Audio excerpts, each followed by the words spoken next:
Welcome, ladies and gentlemen. That's Cattywampus. We'll get this. Here it goes.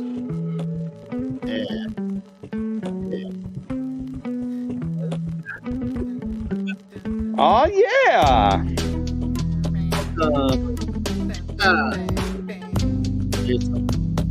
Oh.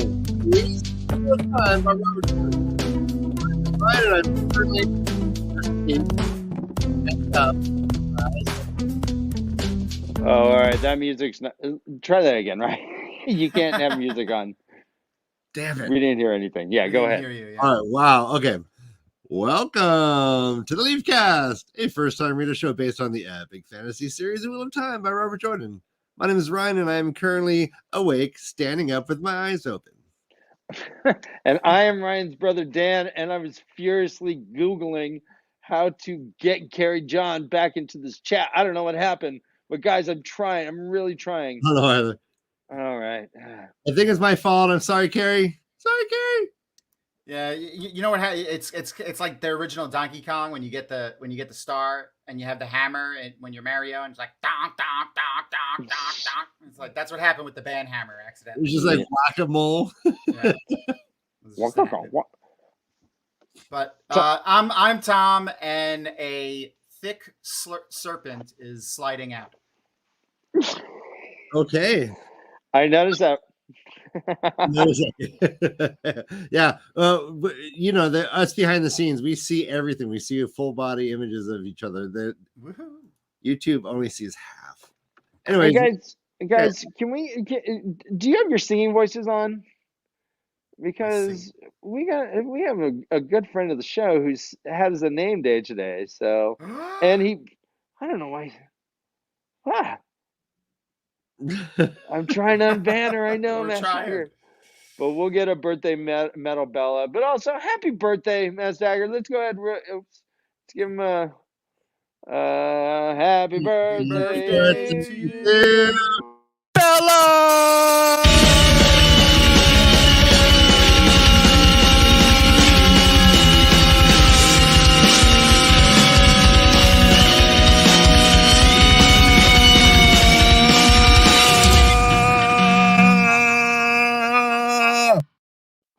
And many more. Hey, until we get Karri unbanned, feel free to message your messages through MaTsDaGger. MaTsDaGger to say care of Karri. And I think this is great. Gosh, delay. Let's double it. This is frightful. Yeah, we'll figure it out. I don't know what happened. We'll figure it out. Josh, why did you ban Karri?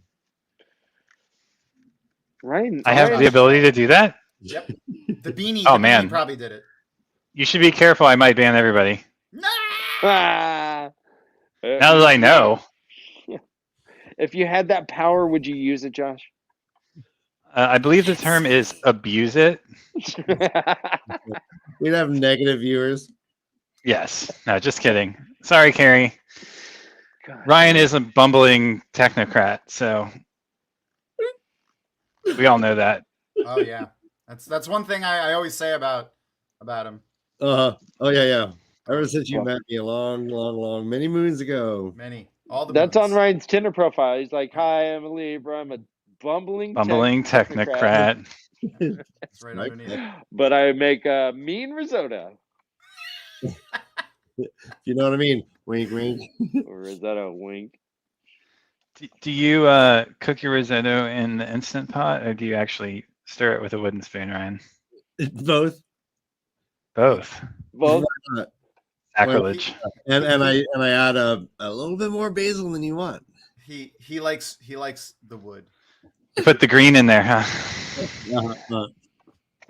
Is there basil in the risotto? I just guessed. Not usually. Not usually, no. Damn it. Do you even know what risotto is, Ryan? No, I do, but I'm also trying to think about like what kind of sex position it could be. We're innuendoing here. What is the risotto? It's a sexually transmitted disease, isn't it? Oh, yeah. Risotto B is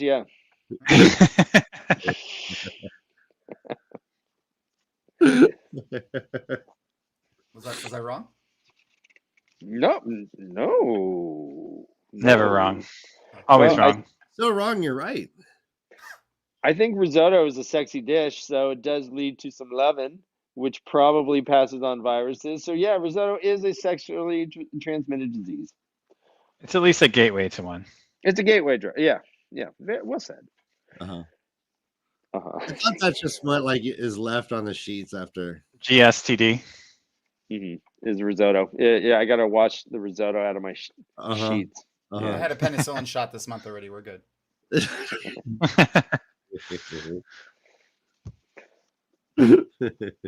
How's everybody doing? Better for Much having better. you on the show again, Josh. Yeah. No. I feel like it's been 100 years since I've seen all your beautiful faces. Well, that's because you've been having an amazingly exciting life. Well, that's one way of looking at it. I know. Heavy lifting over there, interviewing luminaries. Miguel Livingston. All right. It's his mustache really that I care about. I mean, yeah, whatever. He wrote a Wheel of Time book, but it's the mustache. All right. We have 2 orders of business before we proceed.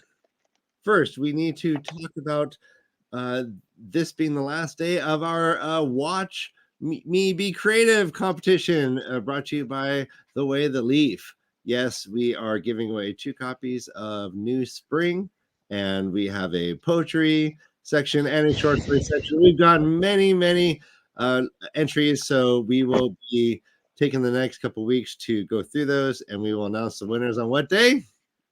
The 18th. On the 18th. Thank you very much. All right, so sorry, I guess, I mean, if something came in, well, what if like we got one like tomorrow?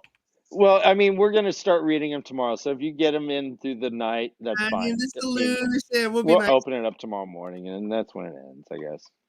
All right. Yeah, I'll actually close the form, and like you won't be able to submit, so it'll be Okay. But that'll be, I'll do that. I'll set it to happen at like a time. I guess we could pick. We'll decide before the end of the show, like maybe midnight or 2 o'clock in the morning or noon tomorrow or something. Yeah. Yeah. So we'll get your entries in. If you're feeling compelled, if the muse is calling, anything watch related, there's a word count limit. We'll put the link in the chat if we can. And the next order of business is our sponsor. The Way the Leaf are proud to be partnering with Tourist Hat Coffee Company. Tourist Hat Coffee Company is a family-owned business with a strong belief in giving back to the community. Tourist Hat Coffee Company is a social purpose business whose mission is to bring people the absolute best in small batch coffee while supporting children at home and around the world. And if you go to touristhatcoffeecompany.com and use the promo code LEAF2022, you'll get 5% off your entire order. We hope Tourist Hat Coffee Company becomes your family's coffee of choice. Remember, a part of each order goes to an amazing charity and helps allow us to continue doing this show each and every week. So go to touristhatcoffeecompany.com and use promo code LEAF2022 and receive 5% off your entire order.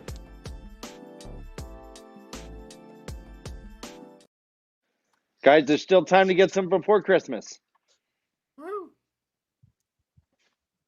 Okay, so yes, get your coffee, use the promo code. Seriously, you won't be disappointed, and you'll be hopefully it'll take over all your coffee needs. Get them delivered. If the price of delivery is really equal to the expensive brand of coffee you've been getting anyway, so let's just help out a really small business that's helping us out.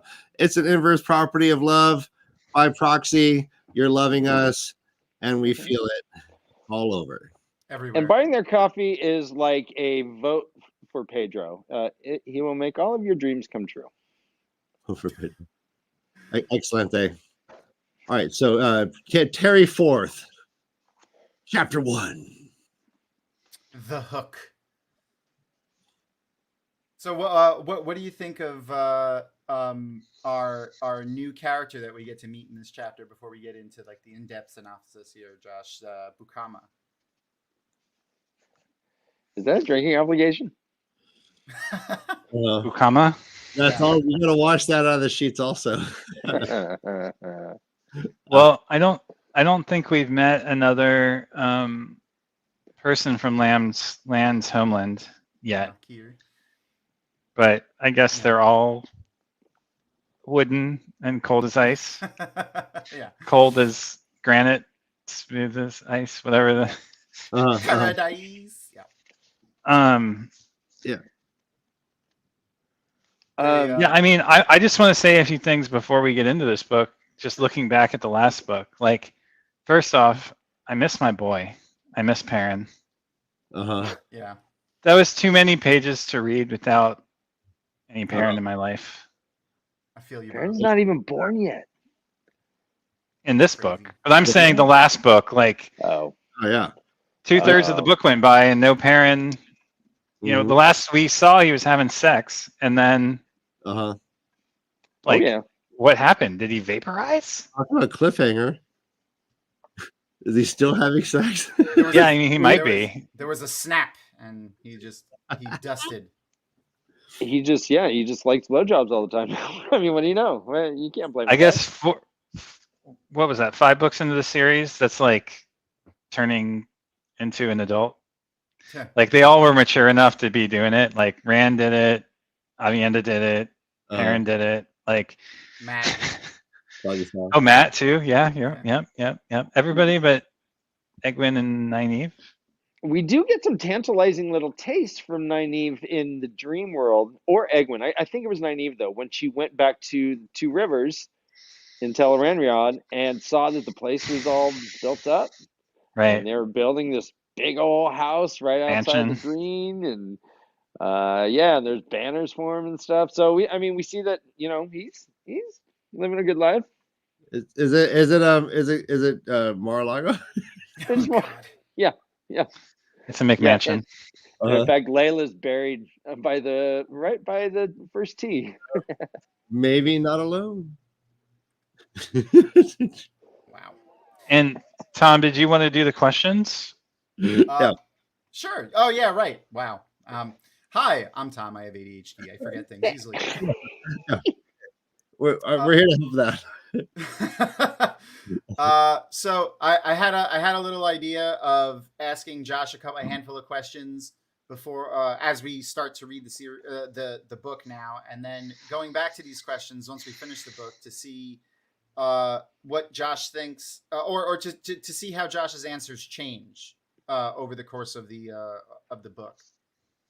Interesting to see the mind of somebody as they're reading the series for the first time is always like my favorite thing. Is like, you know, oh, what do you think about that? What do you think about this? I love hearing the theories and insight on where they think the characters are going. That's the most fun, is be like going on the journey, traveling together on discovering the series. So hopefully the juice is worth the squeeze. With no more preamble, I have 6 questions. Okay. So do you think there's any significance to the title of New Spring? So I gave this some thought since you let me know 10 minutes before the show that we were doing this. I think there's so significance. Obviously there's significance, I guess is the short answer. But let me go further. I think the symbology of it's 2 levels. There's the literal classic Robert Jordan of it's fucking wintertime when we start the book and the new spring is coming. Maybe the winter's longer than usual. I don't fucking know. It's fucking cold. They're like in deep snow. Clearly time is going to pass and it's going to be spring. Yeah. Okay. Answer 1. Level 1. Meta level. It's a new spring for the multiverse, for the wheel, because the dragon is finally being reborn for the first time in 3,000 years. 3,000? 1,000? 3,000. 3,000. Yeah. You got it. Don't doubt yourself. You got this. So those are my 2 kind of the 2 levels. There's like the symbolic meta level of like the wheel thawing and the Dark One re-emerging from his prison, and like the dragon being reborn to fight Tarmangaiden. Presumably that's the season of the metaverse. And then there's the kind of literal, like Robert Jordan-y, yeah, it's wintertime, spring's coming. I like it. Glenn just says you're wrong, which is I guess to the point. I need spring to put it. Boing. Nice. Angry Owl Holster, huh? That reminds me of Interesting. the last 3 books of Mistborn. Did they even have springs? I don't even know. They're just shooting. I just whatever. They had Oh holsters. no, I guess Branagh there had a clock. There's got to be a spring in that, right? Yep. Oh no, there is. Yeah. Well, maybe. Yeah. There's springs. Okay. Depends on if it's powered by the one power or not. Oh, sneaky. Okay. Would that Do be you have any expectations for this book? Like, is there a story beat that you think is going to happen? Is there something specifically you'd like to see? I mean, I'm imagining it's the story of how Swan and Moiraine bond and enter into this lifelong pact to find the dragon. I mean, we're seeing in chapter 3 the kind of nascent, chapter 2, chapter 3, I guess, like the nascent seed of that story that comes to fruition in the series. And then also Lan and Moiraine's meeting and bonding, I'm imagining, and him becoming her warder, I would guess. But like I was saying before the show, like from my perspective, I'm more wondering, like thinking about what else is going on in the world, so to speak, as this is happening, the wider world. Yeah. Assuming that her foretelling is true and that like this is the moment during the Aiel War where Rand is born on Dragonmount. That means that Tam Al'Thor is right there with Rand's mother, watching him be left or finding him left. Or again, this is where the show fucks with my perception of reality. Like encountering her and battling her, probably not in the real world, but and then watching her die, but maybe she doesn't. Like we were talking about, like we don't have any textual evidence. We have no proof that she passed after having Rand in the books. We do see that in the TV show. But that was one of those points where I like wondered, like, oh, is there textual evidence for this? And I haven't found any. So in theory, she could still be alive. Probably pretty unlikely. I don't think it'll ever come up in the story, but it is something to like wonder about for me as a reader. Okay. Sorry, I kind of diverged from your question there, but no, but are we going to see Tam? That's what I was wondering. Yeah, I wonder if we'll see Tam. I don't think Lan mentions knowing him, and it didn't seem like he recognized Moiraine, other than to know she was Aes Sedai when she came to the Two Rivers. So I don't think so, but maybe we will. I don't know. Okay. That's what I wonder. That is a question for me. Okay. Come on, Tom. Do you think? How do you think the characters' personalities are going to develop throughout the series? Like, we have a 22 year gap here of, young Moiraine, younger Lan. Yeah, it's interesting to see Moiraine in her Rand-like self-doubt, self-effacement. I mean, she reminds me a lot of Rand in her, like, being troubled over her abilities, having faith that she is powerful, but also, like, kind of uncertain as to her own abilities and struggling through coming to terms with them and, like, growing into them as an adult. Okay. Yeah. And yeah, I mean, I assume Lan seems like he's already kind of a man. He already is who he is. He is a bit older than her. Not much, but a little bit. Yeah. But I mean, it's a battle-hardened warrior at this point, leading other men who seem older than him. And like already knows tactics, is a tactician and an art of war follower. So I guess that's kind of interesting like. I imagine he will grow less in this book than Moiraine does and Swan does. Okay. And I imagine we'll get to see some more of Swan and like learn more about her, the rough side of her tongue, so to speak. Yo. Hey, Josh, just because you don't, Ryan. just because you don't know like the subtler shades of one steely-eyed and one a chiseled brow from another, like the Inuit, what do they have? Like 30 words for snow? Like these people have 30 words for chiseled. Mm-hmm. Like Sure. you gotta know the culture to really understand the growth of land. You think he's not growing? He's growing right before your very eyes. Yeah. Growing colder. It's gross. Like a corpse. A granite corpse. Oh, I mean cops. Granite cop. No, I mean corpse. I love it. Awesome. So, All right, Tom. All right. So the next one. What do you think will be the main conflict of this novel, or barring that, do you like the antagonist, if any? Antagonist.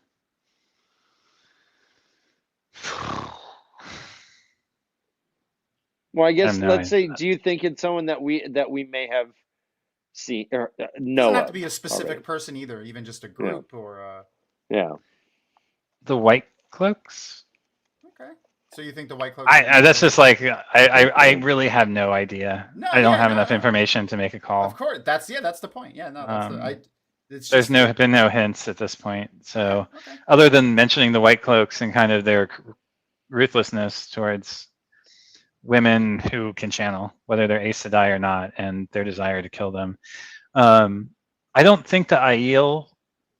I mean, it's possible the Aiel will be the antagonists, but I feel like we're already kind of at the end of the war, and them calling Rand Al-Alien or Al-Alien, however the fuck you say it, indicates they already know who he is, that he's the last man standing, the remaining king of Malakir or whatever. So I can't imagine that leading to conflict.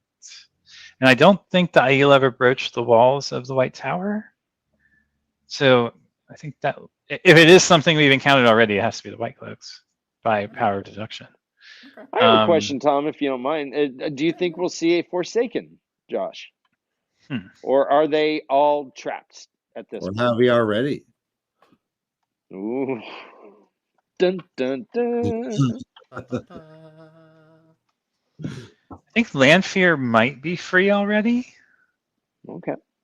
God, I wish I knew the answer to that. I don't know. I don't know the timeline well enough to make that call. I doubt we'll see it. So I doubt we'll see a Forsaken as a Forsaken. We might encounter a character who is a Forsaken shapeshifting, or using compulsion to appear as someone else. I'm sure we'll encounter dark friends, maybe. I hadn't really thought about that. I don't know. Okay. And then finally, how with knowing that you know nothing other than this book contains a lot of Lan and Moiraine, how do you think the novel is going to end? Like, what do you think will be the end note of this novel?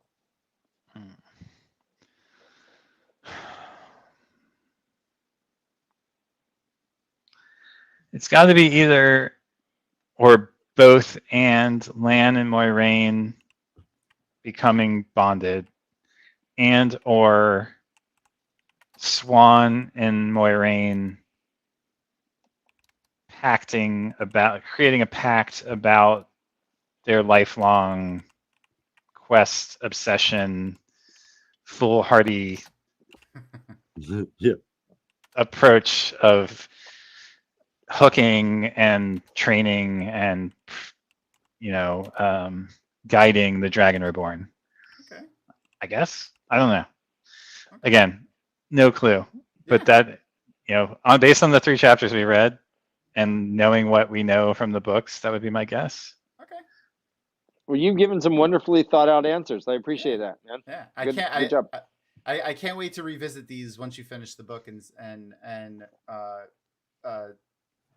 pick your brain on the knowledge we gain from this, because it's going to be this is so much fun for me. Yeah. Okay. Hey, That's Tom, there's a request for you to turn up your mic. Turn up my mic? It is directly in front of my face. Well, then I will turn you up in StreamYard. Is it low? Oh, I got it. You're good. Okay, cool. Sorry. So this chapter header is Lan's helmet, right? Yeah, I think so. Like in Spaceballs, he gives. Land's helmet has a crescent moon. Yes. It looks vaguely kind of like a samurai helmet, right? Yeah, it does. Has that samurai. Yeah. So It's the headband, the groove from the headband. I love that. Yeah. The elusive armor that he has on in the cover of Eye of the World that he almost is never seen wearing ever in the series. Right. So it's titled The Hook. It starts out with a wind, like every other book, except that we don't get the whole, You want to answer that real quick, Ryan? I just want to say it's already been answered. I just want to say hi to Sabrina. And Hi, Sabrina. Thank you for Sabrina. asking. That's super, super, super respectful. Yes. Oh, I did love how in this chat we don't get the how, but somehow Lan already has the Aes Sedai, the power wrought sword, Mm-hmm. and we learn, and it's a very and again kind of Robert Jordan way, the repetition, or Star Wars, even like Star Wars storytelling repetition. It's like the same. It's an echo of Rand's encountering of the blade that Aviendha gives him, where it's like been passed down with like new hilts every generation, but the blade is like untarnished and super sharp, and Oh, interesting. just interesting echo of what we experienced in book 5 around Rand with that sword. Yeah, it is a great callback to that. Publishing wise, this book was published between books Book 10 10? and 11. Yeah. Right. So But basically still half a after series that. later. Yeah, but still after that. So, and we know Robert Jordan loves doing callbacks and foreshadowing. So, Yeah, I mean, and this blade is ancient. I mean, it's from the breaking, before the breaking. yeah. Right. So presumably it was, held by the Shinarian, or the Malkiri Kings. Malkiri Kings. Yeah. Yeah. Yeah. We know that they forged these during the War of Shadow. We don't know how or why, as of yet, but they he mentions how they were forged during the War of Shadow in like the third or fourth paragraph here. But yeah, it's cold. There's lots of fires. Lan is walking around, waking up his guards who are sleeping on their feet. Some of them. He mentions something here that's an interesting, like, kind of one-off sentence that I wanted to call attention to and see what you thought there, Josh. See what chat thinks. Happy birthday, Matt. Good night. Oh, Matt, yes. Happy birthday. See you later. Happy birthday. Oh. Someone then needs to take over Matt's duties to be Carrie's translator. Yeah, I feel bad for Karri. Sorry, Karri. Is this for Bella? Hey, here's an old school Bella for you, baby. Bella!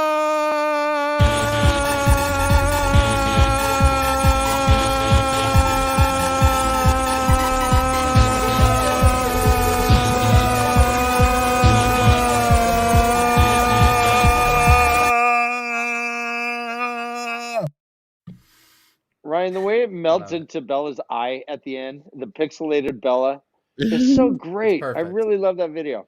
It is perfect. Thank you. Thank you. Sabrina, Josh is our first time reader here. Mostly we're here for the beanie, though. The beanie is the most interesting. He has the most in-depth feelings on the series. But yes, Josh is our first time reader. The beanie. Pork and beanie. So he has this little one-off sentence here. He says, where he's thinking about the Aiel. He says, he had fought the Aiel long before this war began on the Shanarian marches as a matter of duty to friends. Mm-hmm. It was interesting. It was just an interesting one-off line. You know, we never heard about. Yeah, I wondered about that too. I assumed that because the borderlands encroach on the waste, that they had encounters along the, I guess that would be the eastern border of the borderlands. Okay. Mm-hmm. And eastern edge of the borderlands. We do have the Aiel do mention to Rand in book 4 and actually no, book 3 that they do send raiding parties into the Blight sometimes. So into the Blight, right? Yeah, it stands to reason that maybe they run into some Shanaran soldiers near Tarman's Gap, perhaps. But yes, so so this is where he mentions his sword was made with the one power before the breaking of the world during the War of Shadow, when the Dark One was touching the world for the first time. So this sword is 3,000 years old. It's gone through like it's older. It's older than the nation of Malkier. That would be just an interesting story in and of itself, just to see where this sword started and how who they stole it from. Conquerors. And here's your bit about talking about how it's a real callback to that the hilt had been replaced, and you know if it and he talks about a little bit later how if the hilt was the original one, it would be so flashy and awesome looking. So it's almost exactly like Laman's sword. Yeah, exactly. No. I mean, it did make me wonder whether all rulers in all the kingdoms that were extant during that time had a sword forged for them, right? Because Moiraine's uncle had one of these. That's the one that Rand gets. Moiraine's uncle. Laman. Laman. Yeah. So that made me wonder, like, where is the sword from Manetheren? Ooh. And what happened? What happened to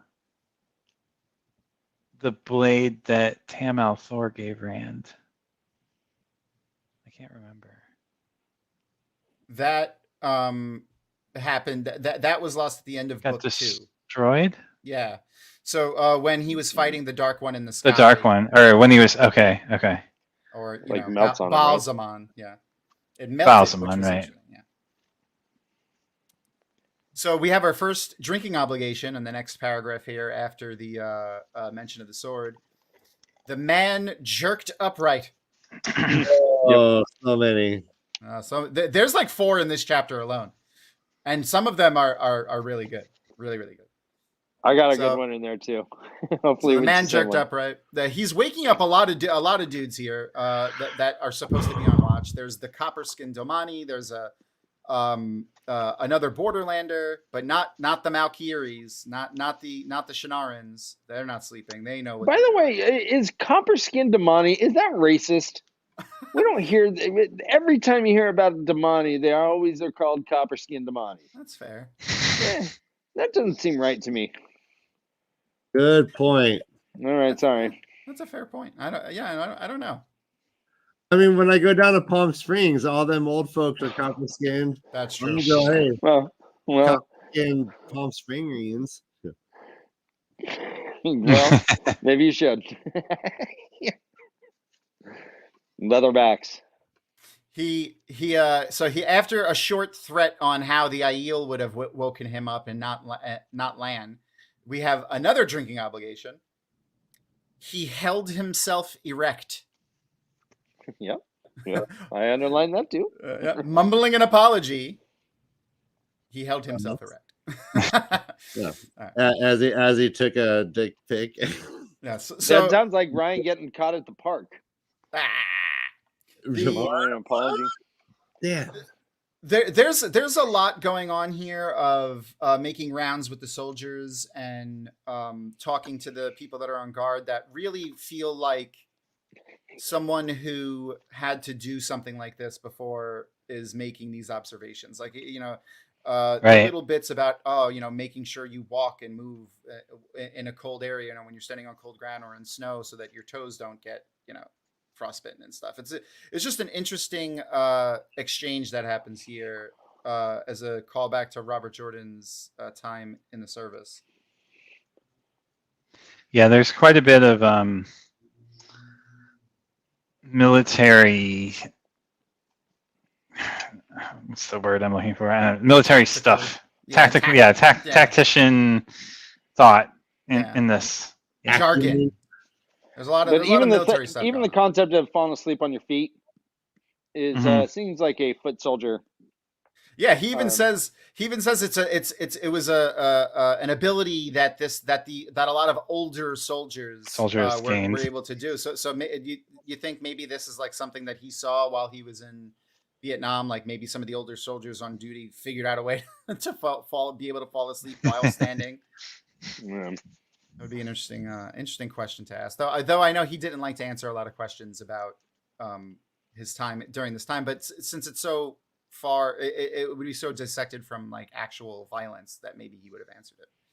But I digress. I've fallen asleep standing up, but it wasn't from hard work. I think Ryan's fallen asleep while playing bass. And were you slapping the bass? Only. Fully slapped.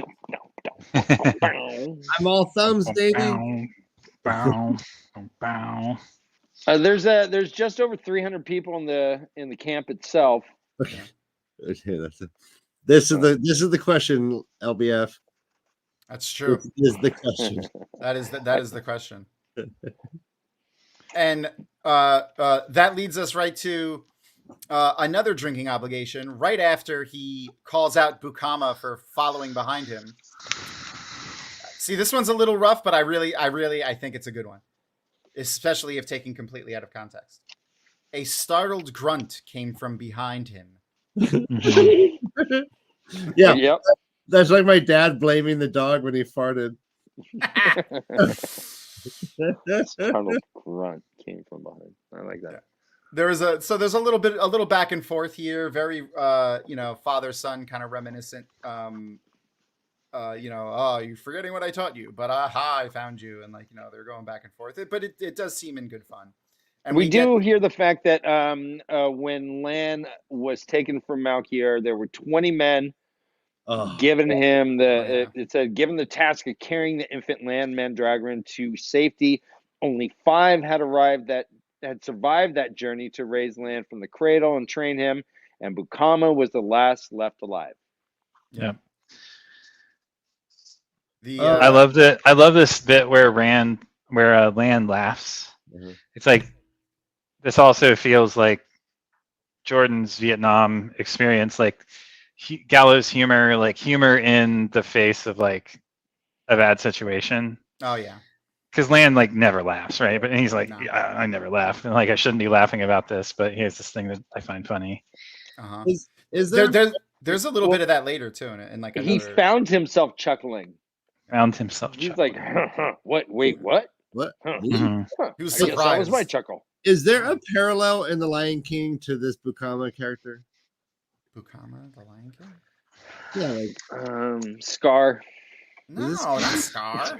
Oh, okay. Scar. The Whoopi Goldberg hyena.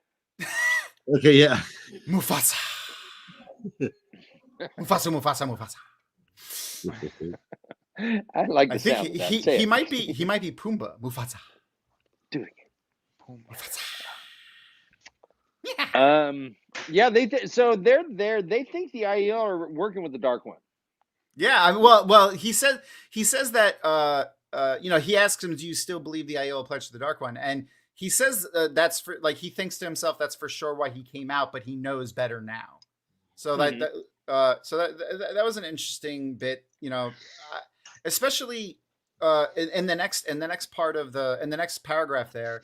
It's the first real time in the Wheel of Time for me, at least. I want to see what you think, Josh. Where the Dark One, Shaitan calling Hey, out to hey, the creator. What? Oh, Hey, sorry. hey. I'm sorry. Hey, It did feel like my house shook when I said that. jeez, man. Look, I can say the Great Lord's name felt- anytime. It felt religious. He actually used the word catechism. Jesus. Uh-huh. When you say Like that. Land recited the Like that evil catechism in his smile. head. Did you see it right? Yeah, So like it felt the a religious element for sure. Yeah, it felt the most like that in the series to date, to me at least. Yeah, but I interpreted that more like Robert Jordan using a high Episcopalian word to describe actually what is an Eastern concept here. Like, I think it's more along the lines of like a Taoist worldview where it's not like religion so much as a nature lore that's cultural, and it's not so much like a hierarchical organized religion so much as it is like an integrated worldview. I felt like So is catechism the wrong word? catechism is just Jordan's Western Religiosity. Christianized terminology for it, but I think there probably is the way that I get the culture of Malkir, and like it seems much more like derived from Eastern thought and like a Taoist slash what's the Chinese Shinto kind of vibe to it. Okay. More ritualistic and and less like hierarchical and monotheistic. Yeah, it's more of like they look for more meanings in nature and nature lore than it is, and cultural, historical, ancestor worship kind of thing, more so than voodoo. Could it have like a voodoo connotations? No. Warding off. Sorry. Okay, well, I mean, so I want to. Listen, I don't practice. I practice Santeria, but I ain't got no crystal ball. Voodoo. Well, and we talked about this before, but this catechism is factually incorrect. The Forsaken were not bound at the moment of creation. Mm-hmm. They were bound when they blew it and opened up the Dark One's prison, and then had to reseal it with the seals, and they all got caught up.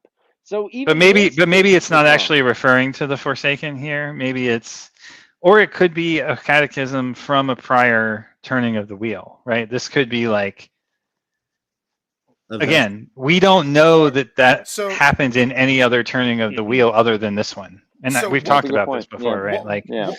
One thing that Robert Jordan really loved to play with was language and how it evolves over time and how meanings to things get changed. Yeah, and how many things can jerk. Yeah, and how things can get interpreted. Jerking to have jerked to jerk. Oh yeah, and stiffen. There's a lot of stiffening. Well, Light Blinded Fool, we've talked about this. This isn't, I mean, sure, there's superstition within the catechism itself, but the fact that there's a creator and a dark one are not disputed in this world. They're fact, baby. They know it. So this thing that they say is mostly true, except for they threw the Forsaken in there. Yeah, and that is where it gets wrong, I guess. But here's a question. Let me jump in here real quick. Sure. Now, I believe Land says something to the fact that, or thinks something to the fact that both him and Bukaki have seen instances where bad things happen to those who say the names out loud.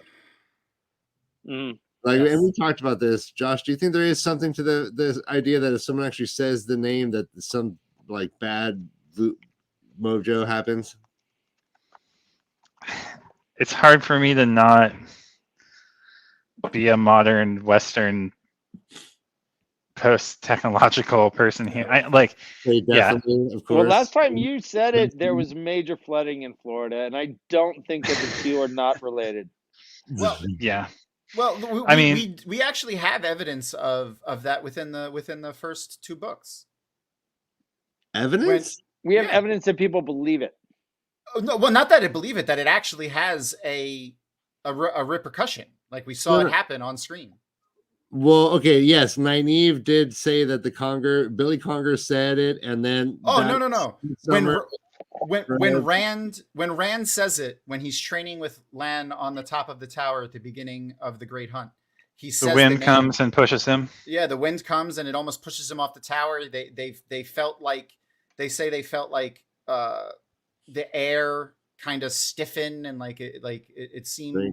I forgot the exact descriptor, but stuff happened. Like it felt. But everything felt wrong for a second. wasn't that in the Borderlands though? Yes, It and was near the blight. I think Lan or Rand internally, like in his mind, writes it off as, oh, it must have just been something from the blight, but it happened like as he said the name. So, but again, I mean, we've also seen the miasma. Yeah. Like, how do we separate that occurrence from the miasma? And like, we don't even. I mean, I don't even know what that is. Maybe we all don't know what that is. I don't know where the evidence is left throughout the series, but they just call it a bubble of evil, and that's just like kind of maybe not the right name for it. They're just like, oh, we don't know what's happening, so bubble of evil. I mean, whether or not it's someone like giving false cause to a scene event, or they're directly related, doesn't really matter. They believe it.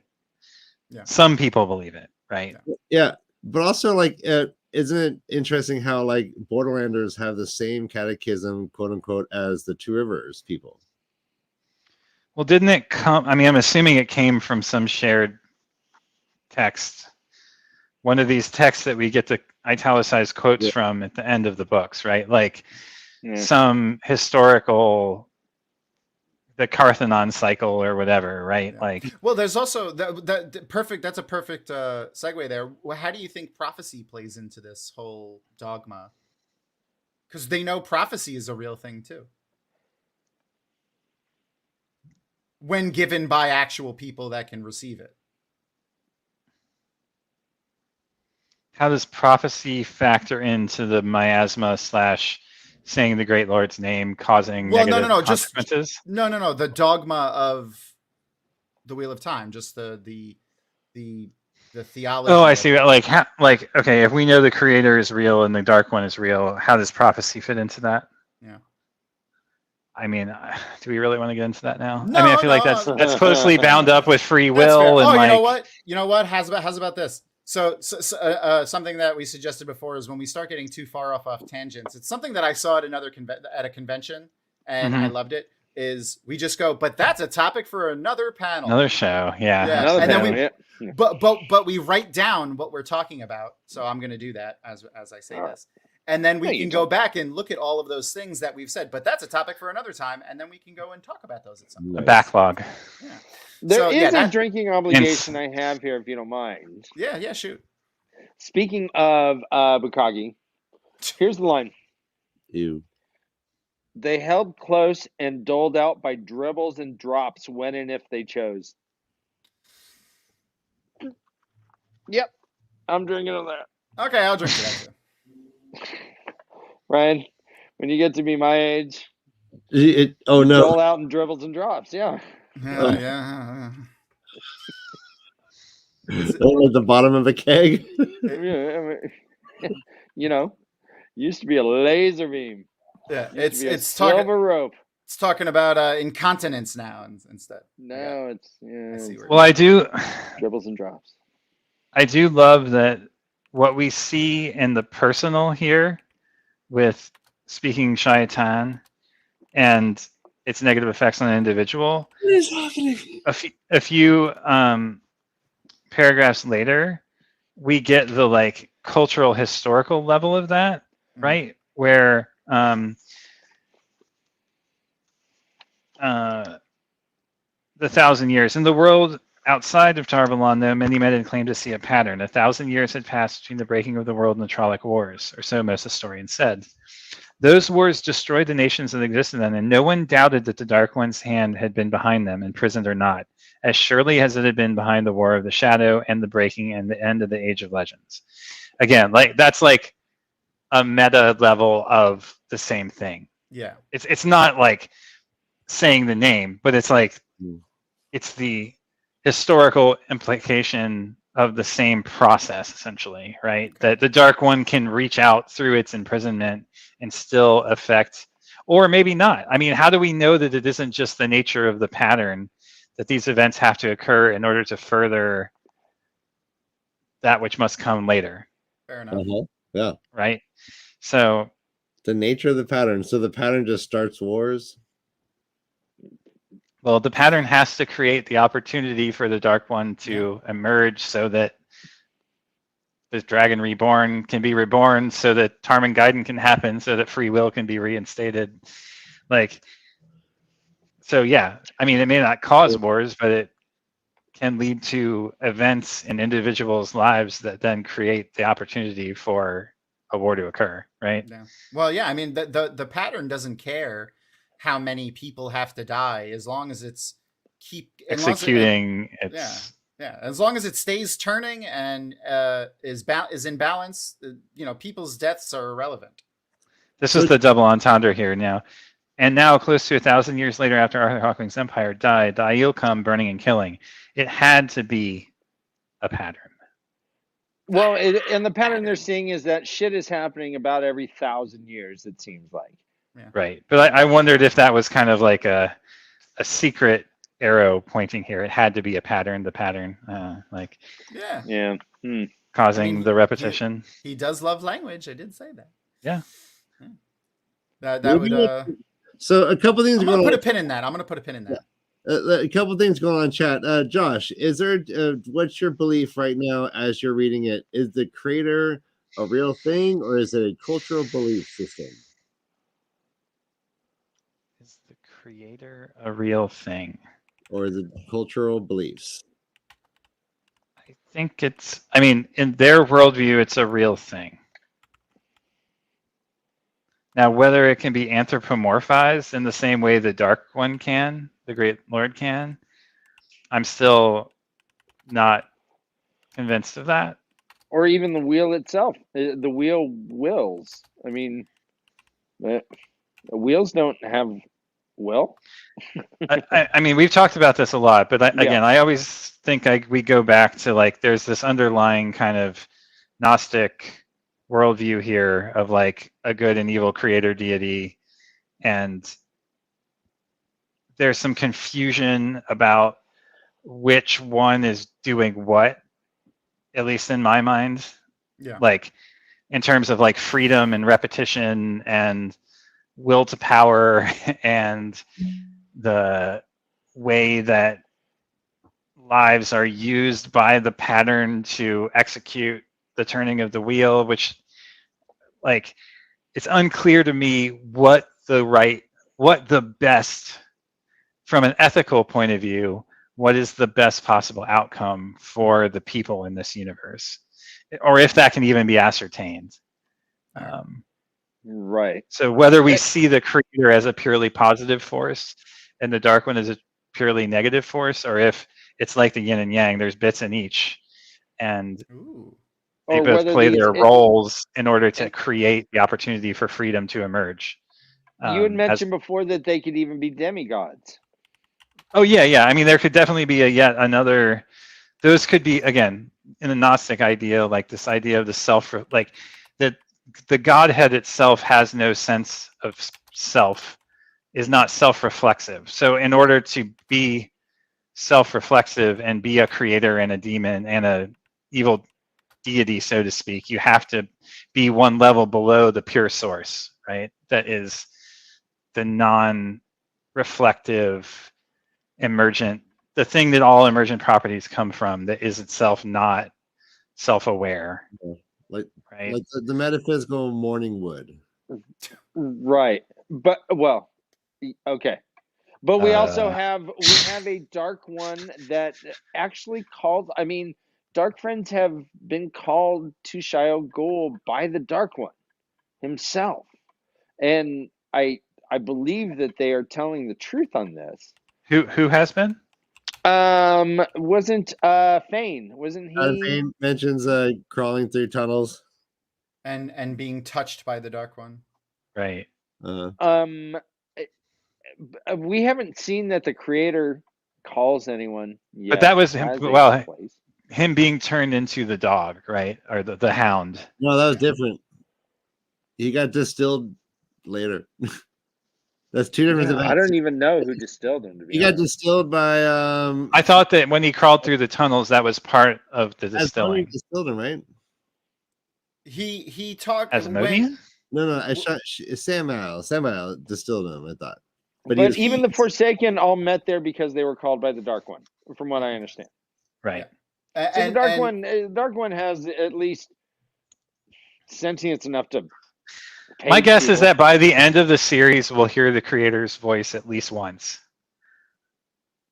Okay. That's my guess. Okay. as a callback to the scene from Eye of the World when Rand he has the big block text of someone talking to him in his head. Do you think Yeah. that was who? Do you think that was?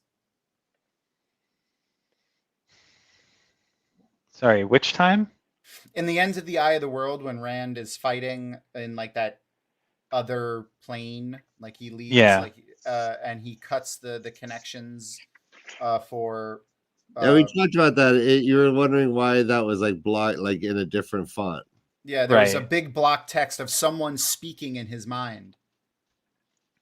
Could have been the creator. Yeah. When he cut Balzamon's threads. Yeah, the umbilical cord. It was it was either Agenor or Belial? Oh, it was during that fight. Yeah, during that fight. With yeah. where with the Green Men. Yeah. Green Man. This seems like In a the Eye of the topic World, for yeah. another day. Ah, okay. All right. Anyway, so where'd the book go? Oh, there it is. Okay. Whoops. I thought I lost the book there for a second.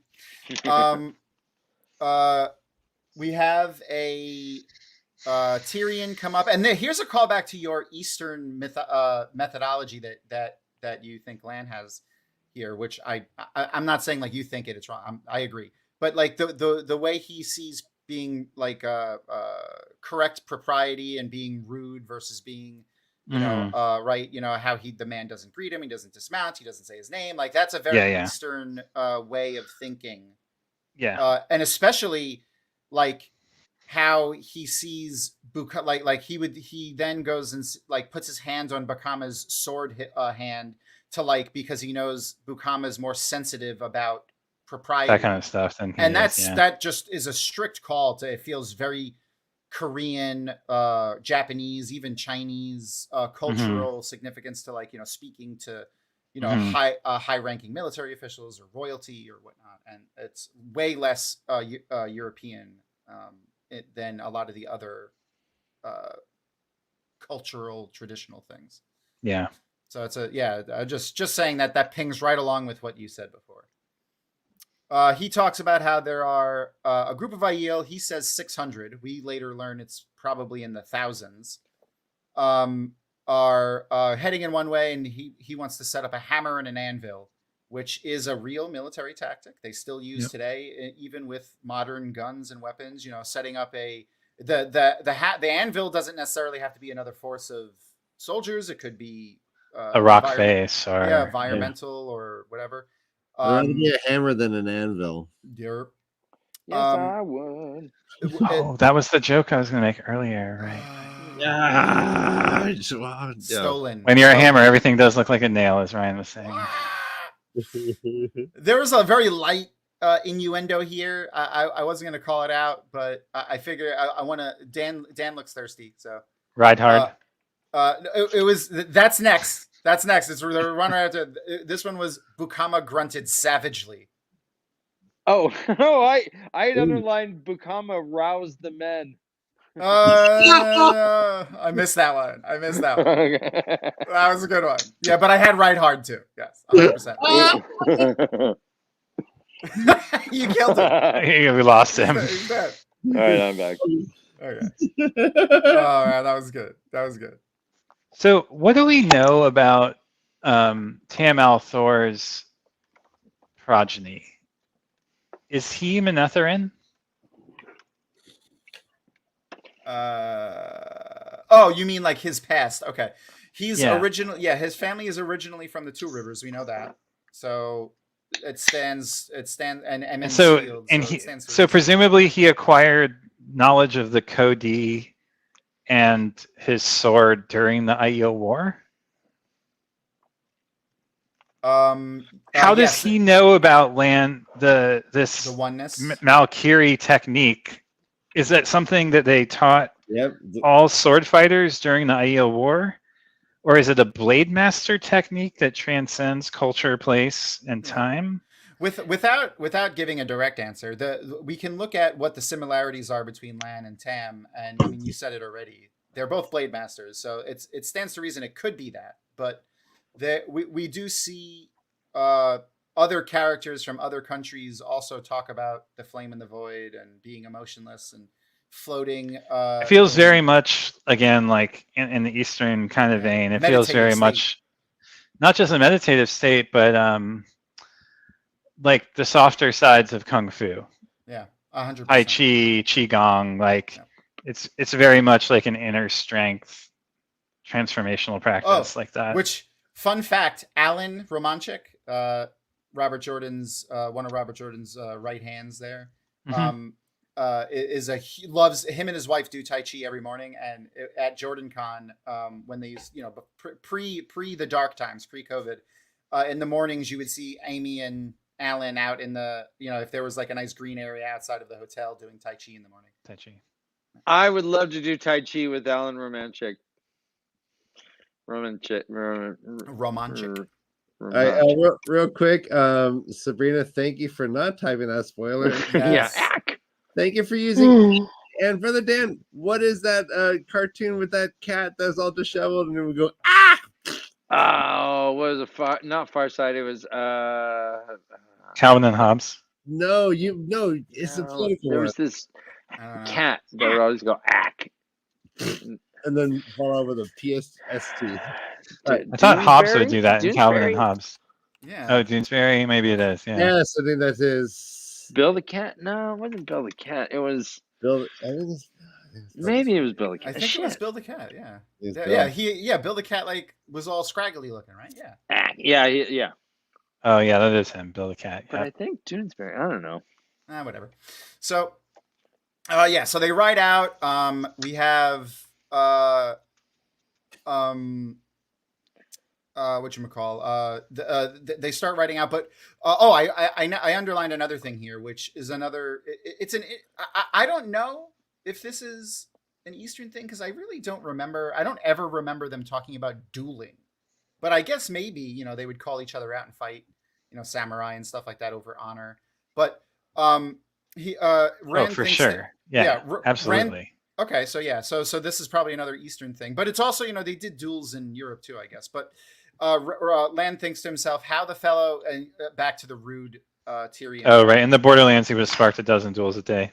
Yeah. So that was just another interesting one-off line there that I underlined. I thought Tom underlined. Yeah, no, Tom, I duel more that they just kind of like made poison darts and flew through the air doing flips and then throwing them at each other. And they run up the bamboo stalks to the top and they fight with the gim swords. Yeah, 100%. Josh, we glossed over a tiny bit. I don't think that Tam would have not used the term Code D if he knew it. Yeah, that is a old tongue term, and it seems like you have to remember, is it old tongue? Yes. And they talk about how it's in italicized text, and it's a language that doesn't really the oneness. So it's Code D means the oneness in the thing. He says it there. But Lan was royalty, and he would have and he was his he would have been educated in the Moiraine in the old time. But he was taken away as a babe from Malkir, but he was raised as royalty by the Borderlander lords. So he was raised with princes and princesses and under kings and with high-ranking military lords and officials. So like he would have had a very similar upbringing to Moiraine. That's another thing that they have in common that most readers easily forget. Yeah, see, it's a thing that you easily forget because you look at Lan, you're like, he's a barbarian biting people's necks out. No, he is an educated, very well educated man who had a very posh upbringing. He only had a retainer of 5 dudes. 20. Well, But only 5 made Yeah, it. only 5 made it. Yeah, but we learned later. We learned that he was that he knows from his past, like a lot of young lords and stuff, and that he was raised in a lot of areas like that. But I digress. Some here's another- Malakiri had come south, but land would not lead them, not even here. Yeah, Ukama rode with him, but he did not follow. So he's not the last Malakiri then. No, he is the last of the royal family. The bloodline. Yeah. So there's another interesting little bit here that I think is 1000% a something that Robert Jordan saw while in Vietnam. They're talking about some of the soldiers as they're heading into the battle and or toward the area, and he's talking about a Kandori person there who was an efficient and experienced soldier, an archer of rare skill. He was a cheerful killer. I can't say it. Cheerful killer. Chill. Come on, Tom, you can do it. Cheerful killer. Cheerful killer. There we go. Cheerful killer. I'm not saying it that fast. I can't do it. Who often laughed while he fought, and he was smiling now at the prospect of the fighting to come. Like, that's gotta be someone he ran into while in Vietnam, right? Like, that seems so... Some creepy dude named Joker or something. Yeah. That's me when I'm beating Brother Dan in Madden. Oh, yeah. It's been a while. Cheerful killer. And here's... Cheerful, Ryan. Oh, I feel like there's some sort of innuendo here, but like I can't force it out. You can't put your tongue in it. And the hammer can become a pincushion if it strikes with no anvil in place. I like that imagery. And then we have a screaming of "Mount!" Come on. Well, and ride hard they did. Yeah, ride hard they did. All right, so they head into the area. This is when we see the Aiel come out. I want to call this out too. So he says to the west, he thought he could make out the pale bulk of the White Tower rising from the center of Tar-Valon, some 3 leagues distant. The tower itself is the tallest structure in the known world. Yet it is overshadowed by the bulk of the lone mountain that rose out of the plains beyond the city. On the other side, it was clear where there was any light at all. The deepest of night, you could see it blocking the stars. I like how he says, like, this little bit is like just like a great bit of writing. Dragon Mount would have been a giant in the spine of the world, but I like that too. Yeah. It was monstrous, piercing the clouds and rising taller, higher above the clouds than mountains were below. I love that. I love that line. It was a symbol of hope and despair and a mountain of prophecy. Glancing at it, Bukama made another sign against evil. No one wanted that prophecy fulfilled, but it would be. And it was going to be fulfilled that day. Yeah. Who knew? Oh boy! And then people walk by and say, "Look at that mountain! A man made that mountain. A man made it. Angry man back in the day. Look at that mountain. It's the purest form of animism." So yeah, there's like 2,000 Aiel. They all run out. There ain't no hammer. Well, we're hearing trumpets so far away. I love this other thing that he says here, and this might just be, I don't know, like I don't know, like maybe this is a reference to something that people used to think or something, but he says he's talking about how deadly the Aiel are. And he says, as surely as peaches were poison, you would lose men in close quarter combat with Aiel. Like, I know peach pits are poison, like, but what is this? Just like in Randland, peaches will kill you. Like, is that a thing? Is everyone just allergic to peaches? That was Robert Jordan saying that he really does not like Georgians. Okay. and then South we have Carolina, Georgia, that whole. Oh, I got you. And then we have JordanCon every year in Georgia. Did you just translate your joke, Dan? Yeah, I think that's a travesty. Yeah. So we have another drinking obligation. Emaris struck them from the rear. Yeah. I like being struck from the rear. So then in essence, he's describing what the hammer and the anvil is. Everything happens here. The Aiel come out. We see that there's way more than 1,000. But here's where the thick serpent was sliding out of the trees, but it was a column of Aiel slithering out of the trees like a thick serpent. It's kind of sad to think that peaches might have evolved to become poisonous in this age. It's weird. 3 ages after Mercedes-Benz roamed the earth. Yeah, peaches are a joy. They're like my favorite. When they're right, peaches are delicate though, man. It's easy to get a fucked up peach. It's easy to get a fucked up peach. A good peach is a joy. I'm all about a million peaches, man. Peaches for me. White peaches are really good. I'm a little boy who likes peaches and cream. That's all I Peaches come in a can. They were put there by a man in a factory downtown. Oh, okay. If I had my little way, I'd eat peaches every day. All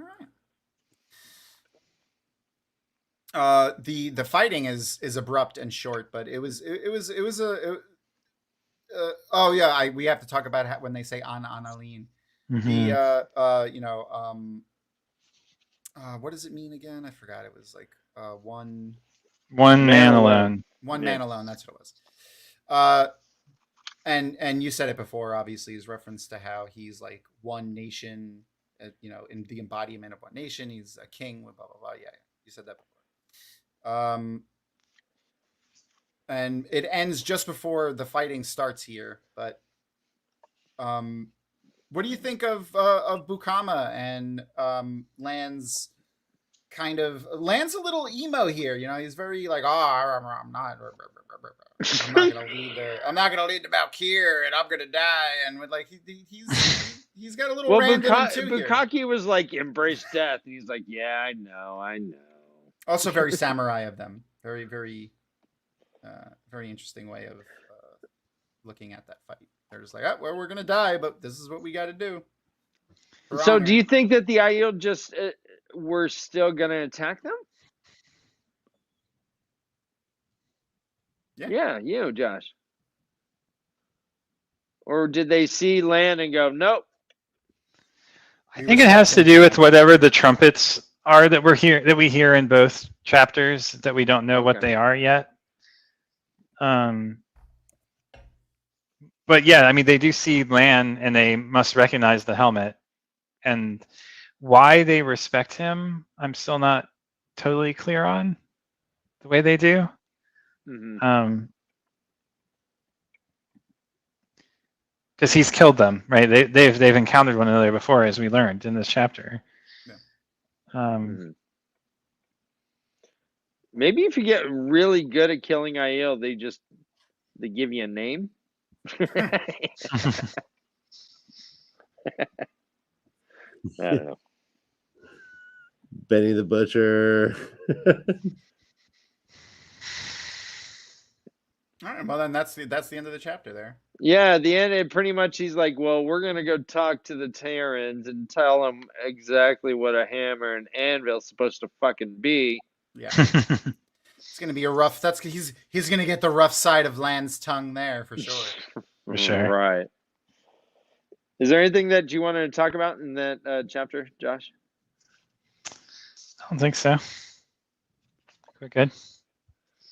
Ryan, do we want to take a break and then try to squeeze 2 chapters in?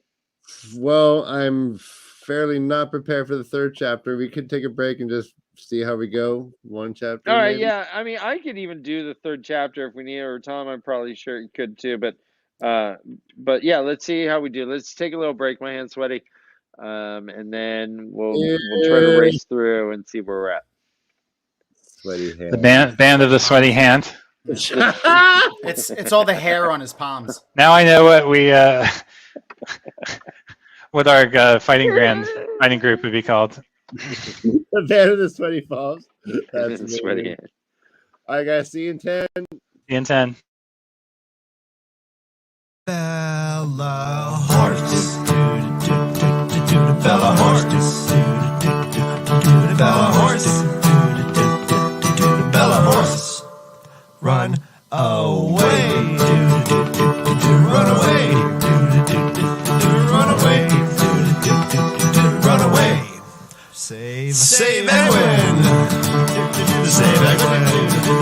Save Edwin. Save Edwin. Save the world. Save the world. Gotta save the world. Save the world. Bella!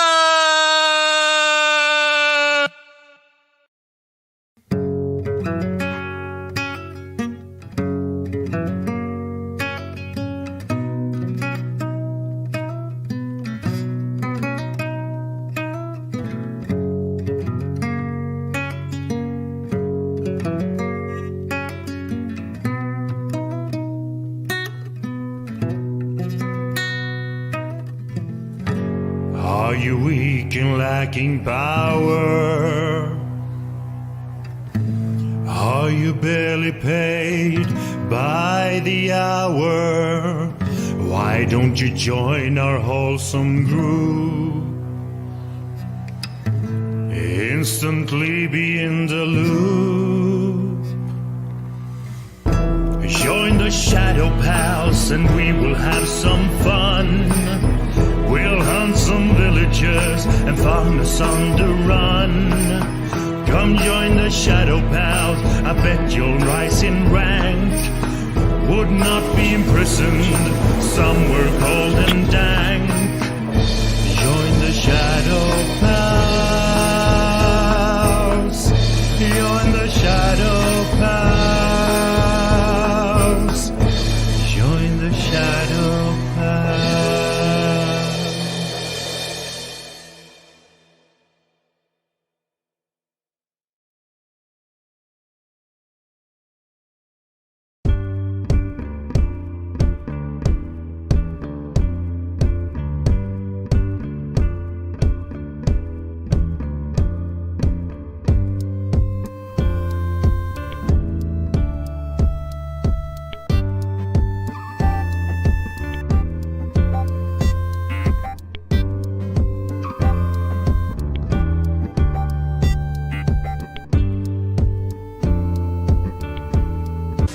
The traffic.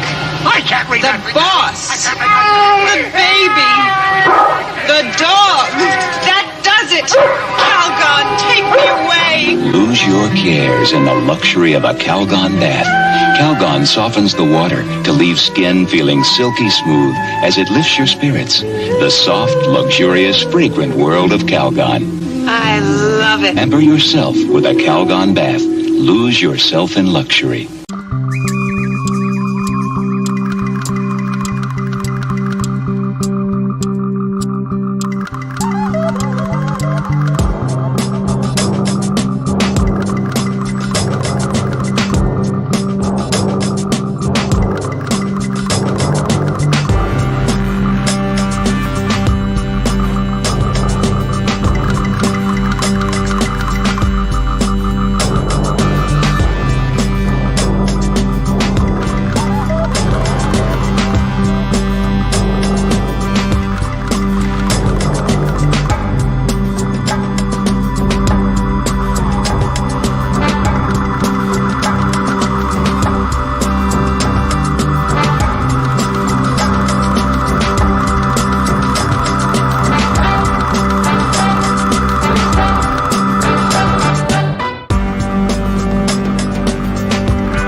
Yep, Bill the cat. Bill! There it is. Ack. Yeah. That's Bill. Bill. All right. Bill. My Bill, new favorite, Bill. Sabrina's my new favorite chatter. I'm stoked. She's been bringing the heat all night. I have one question though. Is she? And then is she? Because I don't want to That's a good incorrectly point. identify. But also, good are point. they a teenage witch? That's also a good question. So many good questions. Both those questions in chat, so I don't accidentally misgender. Or I will challenge you to a duel before the end of the show, though. That's for certain. Aha! And that's a callback. Is that? Oh, I see what you did there. There's a lot going on in chat. All right, yeah. So yeah, thank you, Tom. Don't forget your submissions in for the chance to win your hard brown new spring book. Wait, say that again, Ryan. The hardbound. Just like you said it. Don't forget your submissions in for the chance to win the hardbound new spring book. There you go. Well done. Let's jump into it, guys. Because time is something we're all spending here each and every day, right? That's our only currency here. So let's use it wisely. Chapter 2 is called A Wish Fulfilled. It has the Wheel of Time classic wheel with the snake emblem, and it is Moraine. Moraine is hanging out in the Emerald's chamber with Swan. They are just kind of serving there. They're accepted. They're not novices. They have become accepted. And the Emerald's name is Tamra Ospenia. Mm-hmm. Sounds slightly Ukrainian. Tamra Ospenia. Ospenia. It sounds Eastern. Ospenia definitely sounds Eastern European. Yeah. And her keeper of the chronicles is Guitar Moroso. They are both originally from the Blue Aja. So far, my favorite name in the books up until this point is Tamra Guitar Morosa. Guitar Morosa. I got a Fender Guitar Morosa. When I play guitar, I play a Morose guitar. Ryan, was it Fender or Gibson that had the Guitar Morosa? Gibbs. Wow. It was Gibson. All right. Gibbs, go. It was a Les Paul Guitar Morosa. Yeah, they're just pretty much hanging out. They're serving them in whatever capacity, but there's shit going down. They're the only Aes Sedai in the tower, are these two women here. Every Aes Sedai that has any ability is out there healing because the battle's raging and there's all these trumpets that are going on. Just in general. We learned that Guitar Morosa has the foretelling sometimes. It almost sounds like a way to call a disease. Oh, she's got the foretelling. But she gets the foretelling sometimes, and apparently somewhat frequently, I guess. I mean, it's not unheard of for her to just bust out a foretelling. In fact, last time they saw Tamra yesterday, she was all happy and confident looking, and today she's kind of bummed out. So who knows? But they're sitting there just kind of doing nothing. Supposed to be writing a letter. She ain't writing a letter. Yeah, everyone's just kind of worried. You want a fun fact about Guitar Moroso? Yes. Her name is derived from the Spanish word for the Romani people, which is Gitanos, and that's her first name, and then her last name is taken from Greek mythology. Moros, the son of Nyx, and his sister. The brother of a brother of Morai, who is the Fates, also. Kind of like that's where Moraine gets her name as well. So Guitar Huh. Amoroso. There you go. And the Romani people are often, depicted as giving prophetic visions and stuff like that. So. And is she Right, Tinker 14 too then? Guitar Amoroso? Yeah. I don't think they ever go into her like country of origin or people or anything like that, or at least they haven't in this book yet. If she was Damani, we would have heard it. Oh yeah, there would have been a Copperskin reference for sure. Yeah, for sure, man. Jeez. All right, so real quick, Goat Brother, I gotta challenge your name. You cannot be the greatest of all time. My brother is the greatest of all time, brother. What? Right? Change your name now. Also, if you want another groan laugh, at least foretelling is not catchy because that illness most would never see coming. Oh, nice. 1, 2, 3, That's a good groan. That's a good one. Painful. Is it common to die when you foretell? No. Have such a strong foretelling that you just pass? It was no. How would you know that you You're have supposed it? to ask your doctor if you're healthy enough for foretelling. Yeah, I foretelling. mean, she's like hundreds of years old, presumably, right? I mean, at this point. She is pretty. Yeah, she is pretty old. Guitar Amoroso and Tamara Spenya, they are old. Yeah. I'm trying to see. I underlined how old she was, but I don't know. So yeah, they're hanging out there. We learned a little bit about Swan and Moraine. Moraine, when she left, she got a big old party. She had a ball at the Sun Palace. When Swan found out and left, she left in the dead of night on a boat with some sister, because you cannot channel in Tyr. But apparently it's all good in Kyrian. Gnome and Garden is representing the 306. What? Got that tattooed on my chest. The Morose guitar is. I'm 306 till I die. A foretelling. When I die, I'm foretelling. You imagine if that was like a common thing, and you like have your first foretelling, and people are like, "Dude, you just foretold," and you're like, "Oh God, I'm gonna die soon." That's like having cancer or something. It's like, oh no. Is that another foretelling? Stop it! Yeah, dang it. In this chapter? In this chapter they say she's like 300 years old or something like that, right? Guitar. I think it was. She has the white hair. Yeah, and Her she's hair's like all beautiful. White. Yeah, she's at least 300. Over 300 years old. Yeah, there it is. Yeah, and she dresses flamboyantly, so maybe she is a tinker. Well, she wears an extremely wide stole, too, right?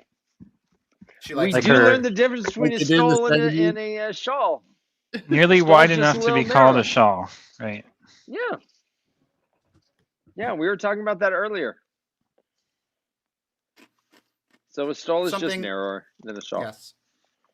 Something probably a lot of women could have just told us. I believe Kay did, actually. Nah. I mean.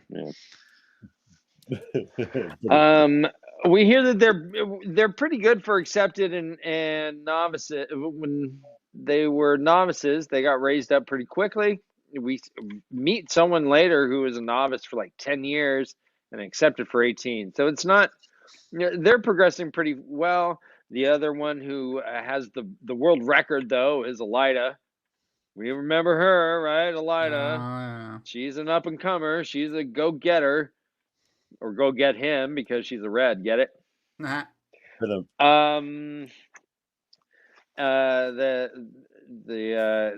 Emerlin says, Maureen, go check on go see if there's any word about the war. She's like, okay. She's like, Swan, make some tea. She's like, okay. She goes out. Of course, this woman didn't tell. There's nothing to tell. She said, has there been any messages from the field of battle? And Ellen, her name is. She's like, I'd have brought it right away if there'd been any messages, Maureen. I would.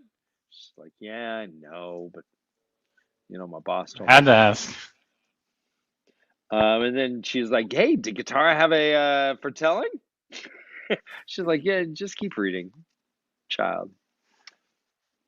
She goes back in. Tea is done. She's bringing her over tea to Katara, and Katara just stands up. It says, trembling, she stood with her arms rigid at her sides and stared over the top of Moraine's head, eyes wide with terror. It was terror, plain and simple. "He is born again," Katara cried. "I feel him. The dragon takes his first breath on the slopes of Dragon Mount. He is coming. He is coming." Drink, drink. "Light, help us. Light, help the world. He lies in the snow and cries like the thunder. He burns like the sun." With the last word, she gasped a tiny sound and fell forward into Moraine's arms, dead as a doornail. We hear that healing could cure any sickness, mend any injury, but you could not heal death. And there was nothing in there to heal. She was not mostly dead. She was all dead.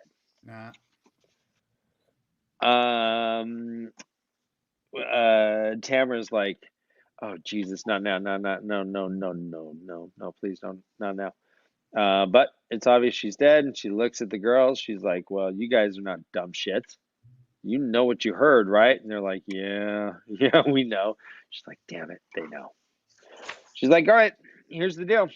Well, first of all, there's a drinking obligation. She gave a jerk under that gaze." Okay. All right, so cheers. And she's like, "All right, here's the deal." Did you say she gave a jerk under the gaze or under that gaze? Under that gaze. Oh, under that gaze. Got it. Yeah. Is it a foretelling if it's happening right when she's saying it? Apparently. Well, apparently she says you hang on. This is important. It's not a prophecy. It's a foretelling. Uh-huh. Fore means right, like in the doesn't necessarily mean beforehand. It just means seeing something out of scope, perceiving something without being privy to the information. Seeing something in the future. No, it could be simultaneously. I guess what you're saying. Yeah, like so if like Brother Dan just dropped dead one day and I just like had this feeling that Brother Dan was gonna drop dead and he dropped dead, is that a foretelling? If it happens at the same I don't know. Well, here's what would be a foretelling if I like went, "Ryan's gonna think that he foretold that he did when I just died." Plunk. And I'd be like, "I knew that." You're like, "I knew that," and I'm like, see, I foretold you knew. You thought you knew. I'm with LBF. It's not a foretelling; it's a telling. Inception. The here telling and now telling. Yeah. Thanks, guys.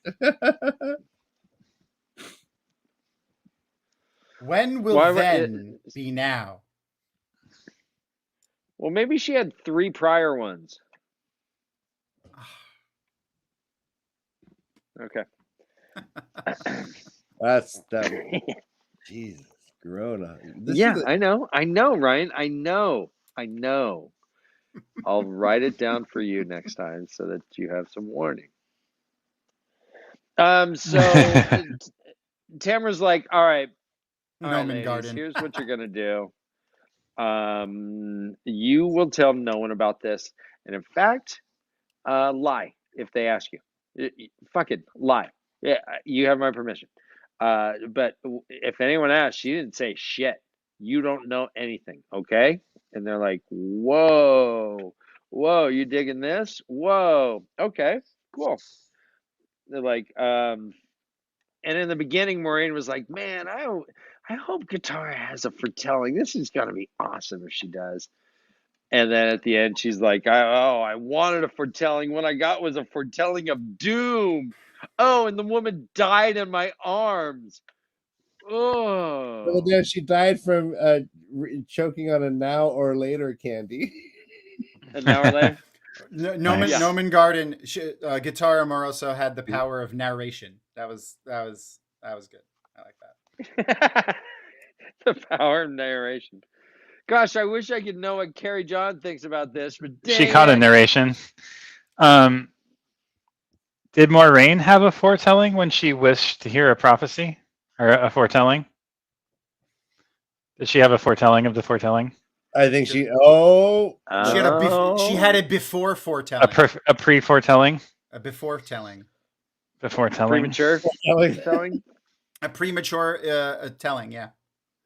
Hey, Miss M.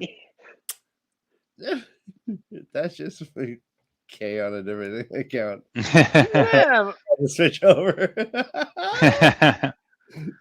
Howdy. Look, how do you make a square like that? I like that. I know. Well, that was You the should end of know. chapter 2. You Is there are a anything that square.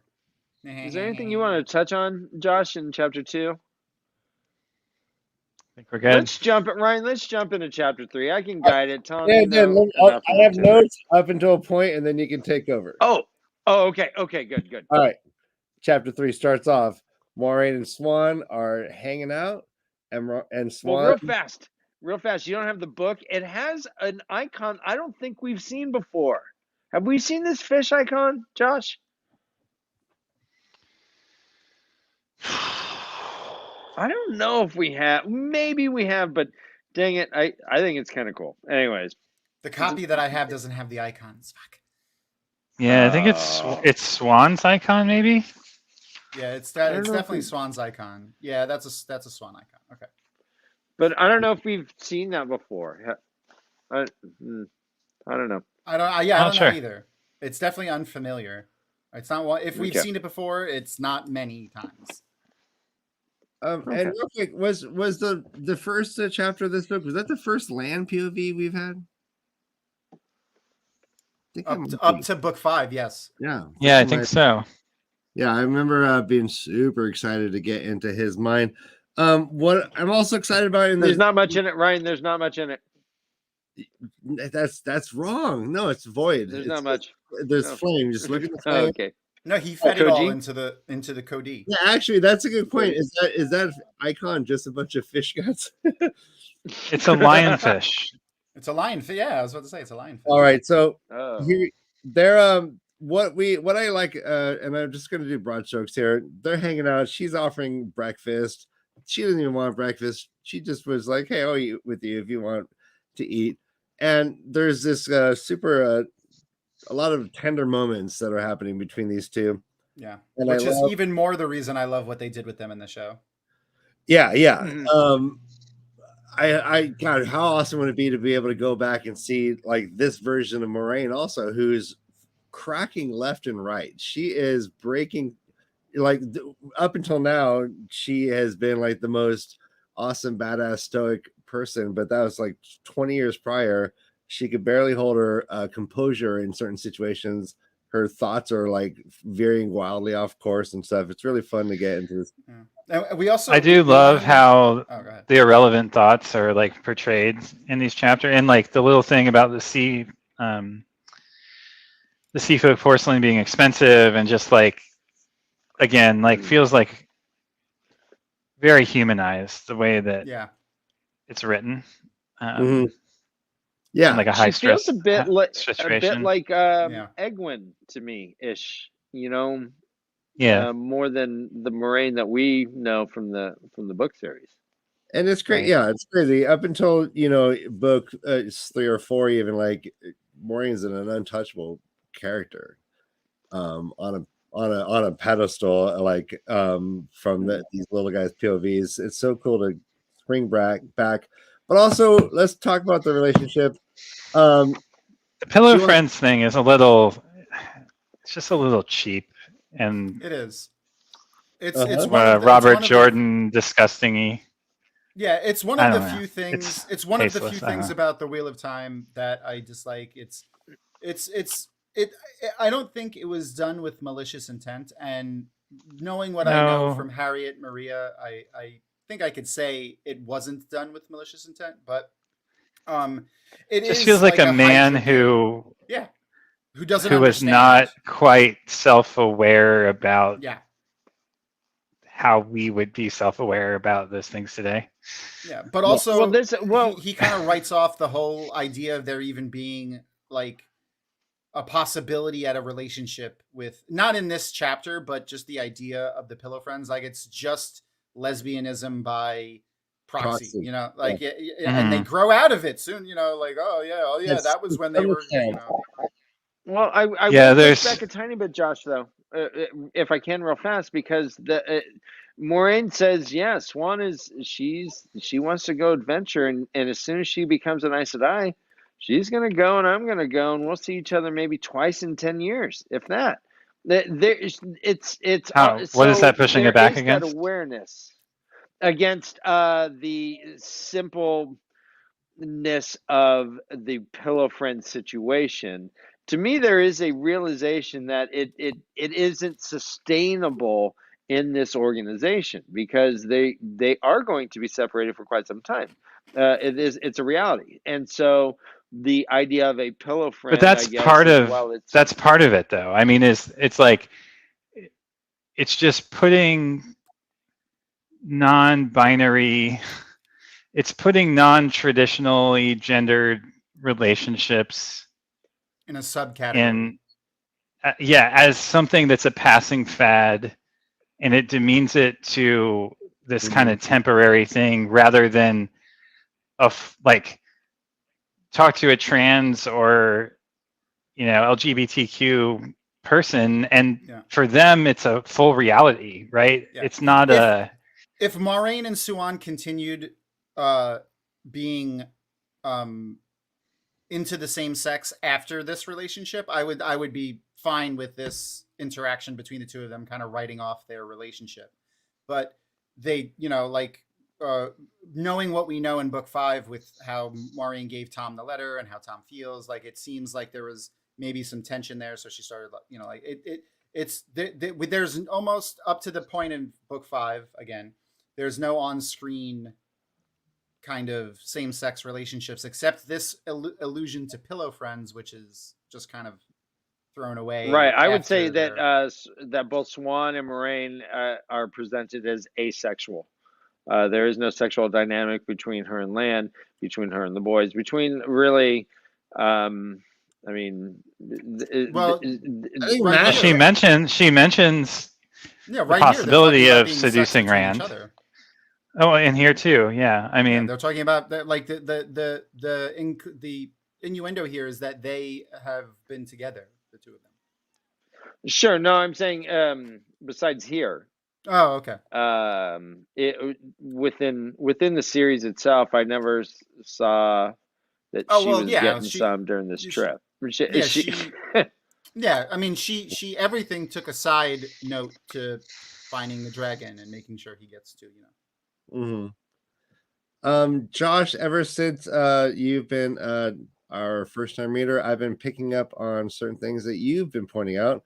One is the water imagery with Moraine. There's tons of still here, imagery, and Swan is constantly being described as fierce, which apparently is what turns Moraine on, right? She's total bottom.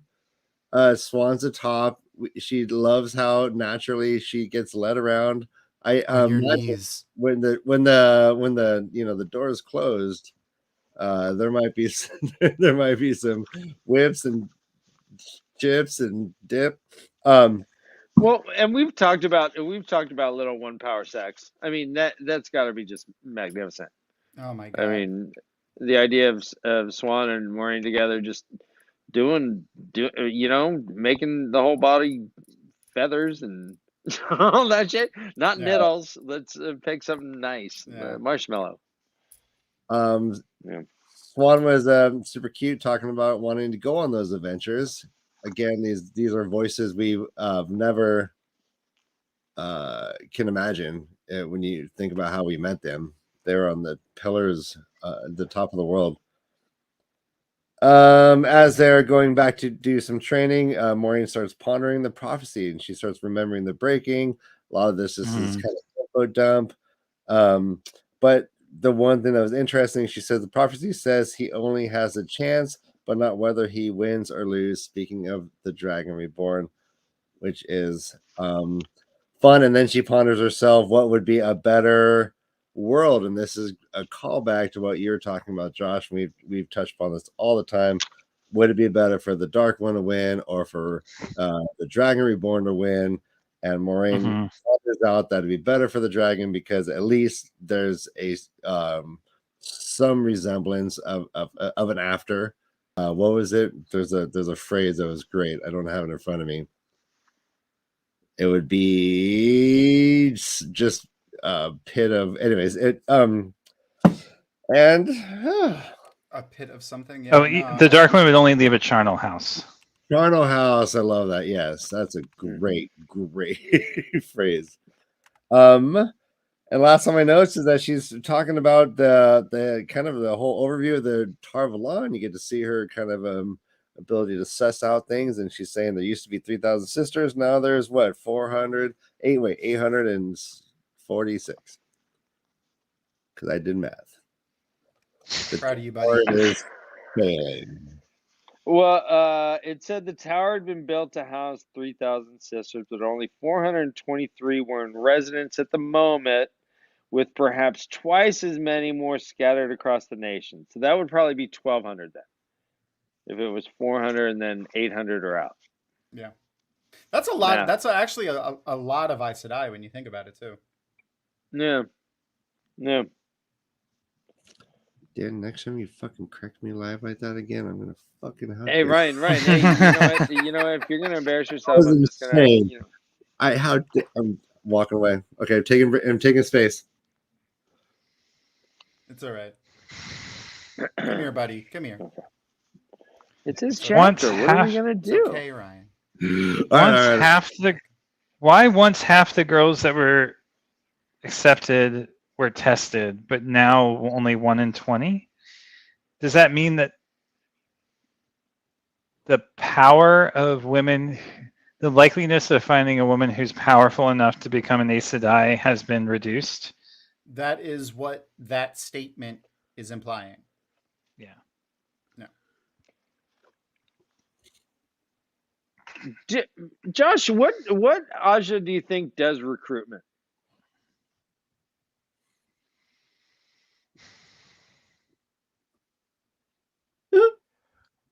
I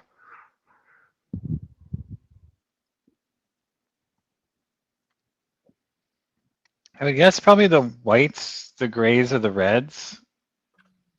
But maybe they all do. Wow. I 100% was a knee-jerk brown. That was what I was going to say. But Yeah, I was thinking blue. that wasn't even in your statement. Huh.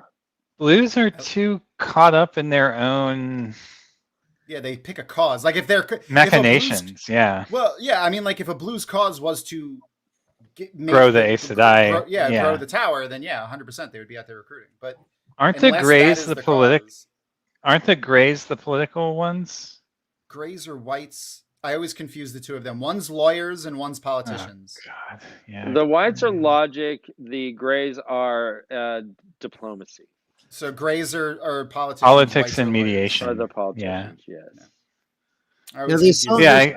Interesting reasons. That's what I was thinking, the grays, but there's so many interesting ways of looking at how the White Tower conducts its business and this very problem of them not having any people to do the work. Even in this chapter, they talk about how they must be super, super hard on the accepted, because why would they do that to the Aes Sedai?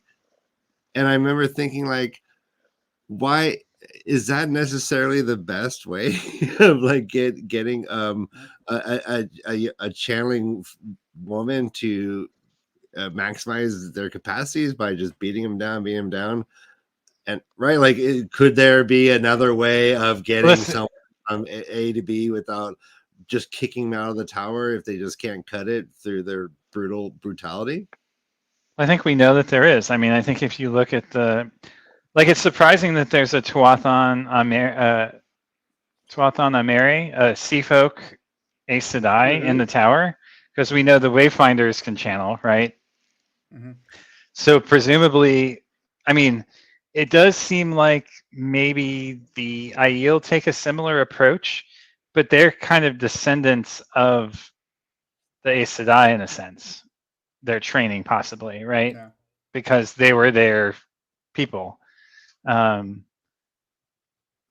always go back to this idea of the reason the Aes Sedai, the White Tower, was created was in the shadow of the breaking, and the fear, the need to give society the feeling that people who channel were under control and had an oath that limited them from going berserk.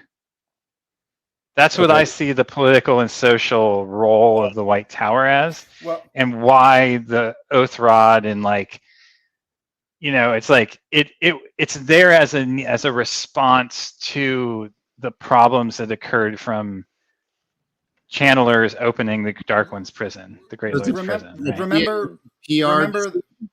Remember this though. The oaths didn't come about until much later. Yeah. Right. It started as just an organization to limit, to give some structure to it, I think. Yeah. But then, as that emerged, like people were still probably uncomfortable. I don't know. I've imagined this before, but I could be totally off. Also, obviously. No. I love where you're going with that. I know that we got this knowledge in the first 5 books that the 3 O's were a thing. They came later on, yeah. During the time of Otter Hawkwing, so it's about 1,000 years that the 3 O's have been a thing. Right. So after the Trolloc War. Correct. It was after the Trolloc Wars and during Otter Hawkwing's time, as a way to make to appease Hawkwing. The blowback.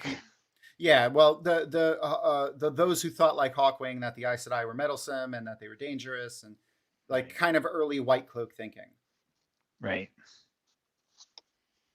Another little tidbit here about about just the hierarchy of the Aes Sedai and stuff is we have to remember that the Aes Sedai and the Aes Sedai themselves, like the word Aes Sedai is a reference to mischief makers and stuff from the Irish folklore religions. Like Sedai is a bastardized change to Sidhi or Sidhi, like the fairies. And I think in like Celtic, it's like AOC, AOSSI is like the fairies is another way to say for the fairies. And then the model that the Aes Sedai have are the Catholic Church with the Amerlin seat being the Pope. So like that's how that's a lot of how their authoritarian rule amongst themselves reflects toward that, like the way they treat their accepted, and it's kind of like, you know, the up and coming priests and stuff, especially the older Catholic Church, not like the medieval Catholic Church. Mm-hmm. Awesome. Well, I'm on all out of notes. Oh, for the chat. Where did you end? They're gonna go start training. Let's speed. So they do those pranks. Yeah, they had put Elida's shirt, washed it with itch powder. Itch powder, yeah. Yeah. So you know, like, you know, one of the first things that we see of the interaction between Moiraine and Siuan is them playing a pretty fucked up joke. It's not fucked up, it's hilarious, but like, you know, it's not just like an easy thing to fix, I guess, you know, being covered in that. Wait, shit. well, if you didn't know, Elida, poison oak, right? Itch oak, poison oak. Yeah, pretty much. Itch oak, yeah. Yeah, if you were reading this book as a standalone and didn't already read the first 5 books, you'd be like, "Oh, Elida, why? I feel so bad for you." Yeah, they're just feeling competitive because she's so advanced. Yeah. They put some trout in a big fountain.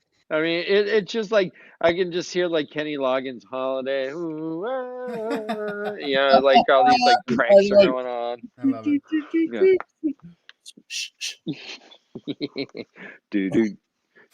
So they're creating they're doing the training that they're doing is the test, practicing the 100 weaves. Yeah, for when they're going to be that's the test for Aes Sedai, or at least it is in part. They don't really know what it entails. They know they have to know this incredibly complicated, ever growing larger 100 weaves test list that they have to do, which is I was thinking like Josh, the interesting equivalent to- would be like you having the code and us just messing with you. Bodily, physically, mentally, auditorily, we're just all over you. And the most of these weaves don't do anything. They're just weaves they were made just for this test. They're just technical stuff, but they're not like practical. It just like, she says they don't do anything. They're just weaves to weave. Yeah, they But don't they actually are produce anything. difficult. She said. Yeah. And if you screw them up, they don't kill you. And they get more and more difficult as they go on. Brother Dan, remember taking karate? We had to do forms. Forms were like weird, like things you had to memorize. Were like vaguely like reminiscent of fighting, but you can't win a fight doing those weird things. But like it was just like some weird little dance. Yeah, but it like taught fundamentals of other things, and I like this concept. At first, I remember thinking like, what a waste! Like Jesus, they're another wasteful thing that Tarvalon is doing to their people. But now I think it's cool. Yes, Sabrina. Some of them do make pretty life. The the only other thing that happens here is the Tarna Fair comes in, or Guy Fieri's daughter comes in, and she tells that what she thinks she's telling them that Guitarra Morso is dead, but they already knew, obviously, and that they have a free day for novices, but the accepted have to go and report to the hall. But this is also when we learn of the Sea Folk Aes Sedai, and that there is only 4 of them, but 2 of them are very and why? So I'm trying to understand, like, why would the Sea Folk bring someone rather than teaching them as a wave finder?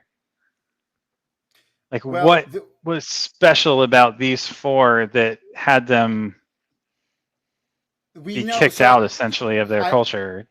Well, we do know from their time on the Sea Folk ships when that the Aes Sedai at large are not aware that Windfinders can channel. No, I know that. So maybe this is part of a program to keep that knowledge, keep that under wraps, basically to like just give them the slow drip of channelers, and so that it looks like there are very few within their culture.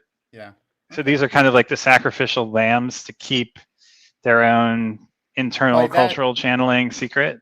By that thought, do you think there is any Aiel Aes Sedai? I don't think there are. I think we know that there aren't. At least up to this point in the books, we've known that there were not. Okay.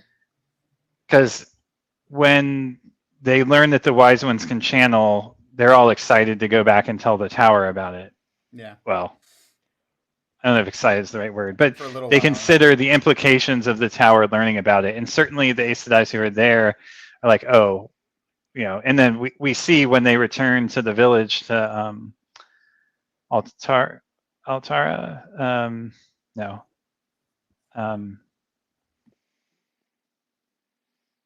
the village that Nynaeve couldn't remember the name of, that I now cannot remember the name of. When they get there, they tell them about, they learn of the Aiel channeling, essentially. Yeah. So the only thing that happens after that is they learn that the accepted are going to be sent out to start conducting a census, but Moiraine and Siuan understand that what they're really doing is looking for the Dragon Reborn. Tom, I think we missed a drinking obligation. If I can back up just several. Yeah, I didn't as thoroughly scour this chapter for the drinking obligations. So kids, So they were people don't know testing. Actually, Tom actually drinks while he's reading and getting ready. So each obligation he drinks, and then I think by the 3rd chapter, you just kind of were like getting a little foggy. Yes, me and Tito hang out for the majority of the afternoon and evening. By the schoolyard. Yep. So Moiraine is being tested. She's trying to do her shit while Swan is tickling her. Swan has her way, and what's her name? While Swan Morel whispers into her ear, "On your knees." Yeah, on your knees. So the drinking obligation is the line: sudden pokes in unpleasant places. Or I don't know how she's able to produce ice underneath my clothes in the most right. Yeah, it's also well, Moraine would like to see how Morel managed to make it materialize inside her dress in the worst places. You know where she did it. Or is it the Her best prison pocket. places? Is it the Prison best pocket, right? places? The old what? It's the butthole. I get it. It's the butthole. Oh, the butt. No, I was talking vag. The vag. The vag. Yeah. What movie was that? Was that Paul Rudd movie? Do you Why know do what you I'm like talking to about? preface that with old? No one wants that ever, Dan. Yeah. The old vag. Does anyone know what I'm talking about? When Paul Rudd is talking about, he's trying to dirty talk. He's trying to practice dirty talk in the mirror. You know, which show? Love? I don't remember. I think it's Wanderlust. I don't remember, but it was hilarious. Paul Rudd is too handsome to have to practice. Is she? I'm gonna put my penis in your vag. And they even like hung her upside down, and her dress came up, and she was still trying to focus. Isn't that funny how Brother Dan? We've all talked. We made jokes about how Moraine and Land for 20 years were basically running the census, going around to village, taking names and numbers, and now we know the genesis of this. This is where I started. They started. It was the Emerald syndrome. And I always think about Land just doing the most boring job ever. It's like, another village. Also, guys, is it a drinking obligation that they meet in the Oval Lecture Hall? What? Jeez. That's the Oval Lecture Hall? Yeah. What's sexual about that? It's an Oval Hall. It's just, all right. Just move. All right. So hey, are we done? Let's wrap this. You have anything to say before either Danny Elfman or Bill the Cat, both orange, both deformed?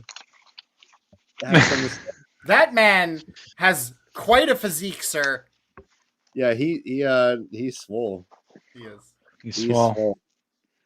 Wanderlust. Thank you, Miss M. It was Wanderlust. I was right. Haha. If you want to laugh a lot, just Google Paul Rudd Wanderlust mirror outtakes. Right. It's hilarious. You'll laugh for just hours. See you later. Daniel. All right. MaTsDaGger's back. I'm glad. Now the world is complete. It is. All right, guys. Is there anything we missed, Josh, about this? I'm sure, but do a census. I mean, there's lots of little details, and it's just, I think we talked about most of the stuff we learned about the world. Their relationship getting developed is cute, but also, like, what time frame do you think they have? I mean, so I guess we know that he gets born, but what, like, I mean, so she sees it. It's a foretelling. So how much time do they got? She doesn't know necessarily. The Amarillan's like, go find people now. Write it down. But, I don't know. And I think Dovie, I remember reading that she was thinking that it's going to happen. Yeah, I guess that's my question. Has it happened? Right. Did it happen right then, or is it yet to happen? Well, they. Oh yeah. Okay, never mind. Yeah, Josh. Josh. No idea. Okay. Yet to happen soon, probably, or probably yet to happen soon, or already happened. Okay. I don't know. Could be either. I thought it happened right then, and she's like, "I see him." That's the way it's worded. That is how she worded it. Yeah, but I mean, that could just be in her vision. She sees it. Yes. Right. It doesn't mean that vision is happening now. It just means that in her vision she saw it. He is born again. He was doing these things in her vision, right? Oh my gosh! Yeah. Modern Josh is arguing against old Josh of an hour ago about what a foretelling is. It's just. I'm just saying a foretelling can be concurrent. It doesn't have to be of the future. It's not a prophetic thing. It's a seeing of something that is occurring or will occur. It's an aftertelling. If we all wore, last question, if all the puppets wore a beanie, would Josh just take his off? Never. We'd look All great. Yeah. Everyone, let's say goodnight for the evening. Please Good like night for the evening. please like Oh, and sorry. subscribe. We'll do 3 chapters again next week. We'll have to go through them, but we're trying to do 50 pages a week. 3 more. That way we'll do about Yes. that way we'll get about 6 weeks into this book. Before we go real quick, I just want to mention about the Watch Me Be Creative contest. Author Gerald Coleman is going to help us with the final judging. So he's gonna actually be the one that kind of that picks the winner after we narrow down the choices a bit. But he's gonna join us on the live the Sunday show, the 18th, when we announce the winner. He's gonna help us announce the winner. Oh, awesome! Yeah. Oh, so we'll awesome. maybe we'll plan something fun for different for him that night. I don't know. Yeah, he's a good time. He's a real good time. He's a great author. He's a poet. Good dude. He is a good time. I like it. He always wears the best shoes. Everyone just say, "Hey, Gerald, what kind of shoes are you wearing?" When he's there, he's big. He's big. He's big into his clothes. Why are the he's a big sneakerhead. Like he wears like one-off sneakers, or he wears like leather dress. shoes? Oh no, he dresses to the nines everywhere. He's always in nice slacks and nice button-up shirts, and no. He's yeah, we'll definitely have to get a shoot cam going. 100%. Well, it's dress then.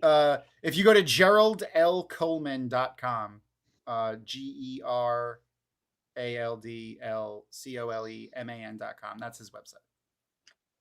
All right. Awesome. Yeah. And we're stoked to have him do this for us. Pick up a Gerald Coleman stove at your local Home Depot. Never mind. All right, everyone. Good night, everybody. Love you.